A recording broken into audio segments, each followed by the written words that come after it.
Hallelujah, praise the Lord everyone. भाइयों बहनों, हमारी जुबान में मृत्यु और जीवन है। जैसे कि नीति वचन 18 उसके 21 में लिखा है कि इसी जुबान में मृत्यु और जीवन है। अगर हम सही बोलते हैं तो हम इसका फल खाएंगे।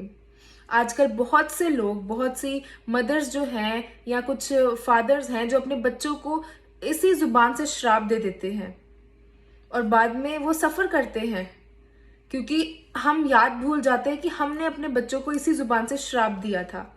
और जब वो बच्चों पर आता है तो हम सफर करते हैं, तब हम परमेश्वर के आगे रोते हैं कि प्रभु हमने क्या किया, हमारे जीवन में ऐसा क्यों है। पर जब हम बोलते हैं तो हम सोचते नहीं है कि हम अपने बच्चों को क्या बोल रहे हैं और क्या नहीं। तो अगर हम बाइबल के अनुसार सोचते हैं, बाइबल में अगर हमारा विश्वास है, हम विश्वास करते हैं कि जीवित वचन है, तो हमें जो बाइबल में लिखा है उसके अनुसार अपना जीवन गुजारना चाहिए। अगर हम विश्वास करते कि बाइबल में लिखा है कि इसी जुबान से आप किसी को श्रापित कर सकते हो और इसी जुबान से आप किसी को आशीषित कर सकते हो, तो आपका ये एक आपका निर्णय ये होना चाहिए कि इसी जुबान से आप, इस टंग से आप किसी को ब्लेसिंग्स ही दें, किसी को आशीषित ही करें। अब जैसे बहुत से वचन है, अगर कोई इंसान बीमार है तो वे अपनी लाचारी किसी को ना दिखाए और बल्कि बोले कि मैं यीशु मसीह के कोड़े खाने से मैं चंगा या चंगी हो चुकी हूँ। तो ये ज्यादा प्रभावित है, या आप ये अपनी लाचारी किसी को दिखाएं कि हम बीमार हैं या ऐसा है या वैसा है। इसलिए वचन के अनुसार अगर हम अपनी जुबान को उसी तरीके से हम गाइड करते हैं कि हमें ये बोलना है, तो हम आशीषित होंगे।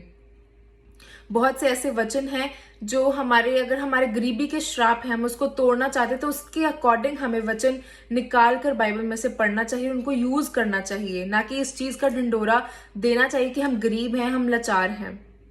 हालेलुया। सो भाइयों बहनों, आप इस चीज पर हमेशा गौर कीजिए कि हमें किस अकॉर्डिंग क्या बोलना है और कब बोलना है, क्योंकि बाइबल में लिखा है कि अगर हम किसी को कुछ बोल देते हैं तो हम उसके लिए एक ठोकर का कारण बनते हैं। अगर हम किसी का दिल दुखाते हैं तो हम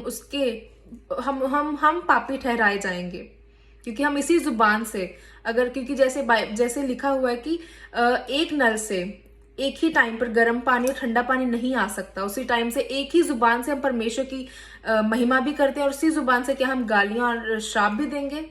जी नहीं, ऐसा नहीं हो सकता। इसलिए भाइयों बहनों, आपको हमेशा इस जुबान से हमेशा हर किसी को आशीष ही देनी चाहिए, और कभी भी अपने बच्चों को या किसी को भी श्राप नहीं देना चाहिए इस जुबान से, क्योंकि हमारी जो जुबान है, हमारी जो टंग है, इसमें पावर है, इसमें सामर्थ है। अगर एक धर्मी इंसान कुछ भी किसी को बोल रहा है, चाहे वो मजाक में ही है, चाहे कैसे भी, बट हमें हमेशा ध्यान से एक अलर्ट होकर हमें बोलना चाहिए और सोच कर बोलना चाहिए कि आप किसी का मन तो नहीं दुखा रहे, किसी को ऐसा कुछ तो नहीं बोल रहे जो किसी को उसके लिए ठोकर का कारण होगा। हालेलुया। सो भाइयों और बहनों, मेरा विश्वास है कि आज का वचन आपकी जिंदगी में आशीष लाएगा और आप इसके ऊपर मनन करेंगे कि सच में वाकई ही हमें अपनी जुबान को कैसे एक यूटिलाइज करना है अच्छे तरीके से, और किस तरीके से हमें एक आशीष के कारण बनना है जब हम कुछ भी बोलें।